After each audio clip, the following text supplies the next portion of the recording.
Assalamualaikum warahmatullahi wabarakatuh. Kita sudah sampai kepada pondasi ketiga, yaitu murid atau pelajar terbiasa memaknai atau membaca makna dalam kitab kuning. Perlu saya sampaikan, pondasi ketiga ini bisa antum laksanakan, bisa antum praktekkan ketika pondasi pertama dan pondasi kedua di video sebelumnya sudah disetorkan kepada kami dan kami sudah mengatakan antum sudah lulus. Ketika sudah dinyatakan bahwa murid atau pelajar lulus, maka bisa lanjut kepada pondasi ketiga, yaitu terbiasa memberi makna atau membaca makna dalam kitab kuning. Dalam pondasi ketiga ini, yaitu murid atau pelajar terbiasa membaca atau memaknai kitab kuning, ada 3 poin dalam makna kitab.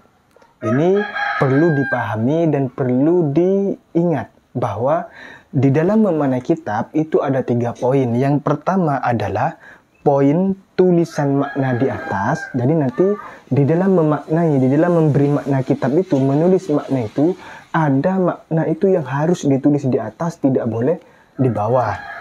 Yang kedua, tulisan makna di bawah.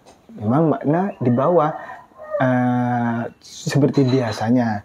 Dan yang nomor 3 adalah rujuk atau tanda kembali atau rumus kembali. 3 poin ini harus ada di dalam otak dan perlu diingat. Contoh, wasiwaku mustahabbun fi kulli halin wala yukrahu tanzihan. Wasiwaku utawi siwak, utawi itu harus tertulis di atas, singkatannya adalah mim. Utawi, makna utawi itu singkatannya adalah mim. Makna-makna yang disingkat itu ada keterangannya, sudah saya buatkan tabel di dalam materi praktek membaca kitab kuning. Itu ada tabel makna apa saja yang disingkat. Dan makna yang disingkat itu harus ada di atas. Itu ada di materi praktek, sudah saya buatkan tabel. Yang ada di dalam tabel itu berarti maknanya, tulisan maknanya harus ada di atas. Salah satunya adalah utawi.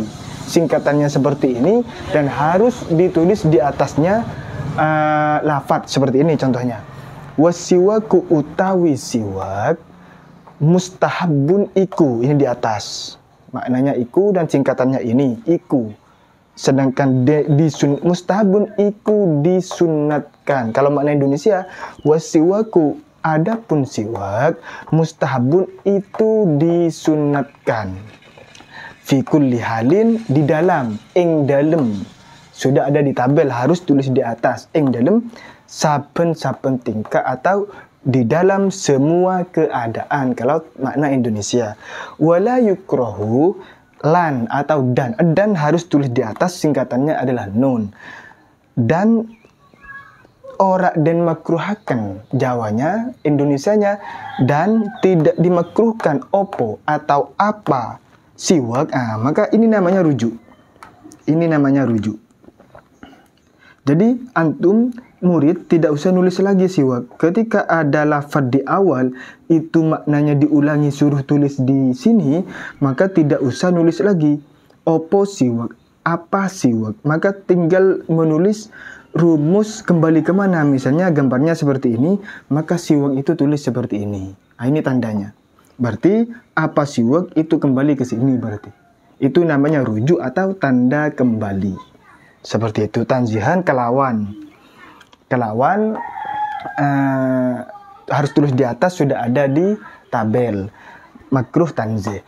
Jadi rujuk ini terserah antum, terserah murid mau buat rujuk seperti apa. Apa mau buat seperti ini, maka di sini ya begini berarti. Nah, seperti itu. Atau mau buat angka 8, maka di sini seperti ini berarti. Sekiranya ketika baca tahu bahwa ini kembali ke siwak, begitu saja. Adapun gambarnya, modelnya terserah. Itu cara memaknai. Ada yang tulisan makna di atas, tulisan makna di bawah, ada rujuk atau tanda kembali.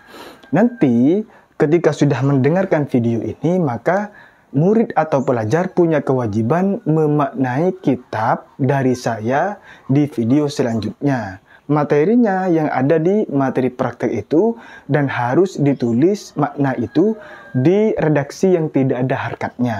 Nanti kami akan membaca pelan-pelan di video selanjutnya. Saya membaca makna, antum di rumah masing-masing menulis makna itu.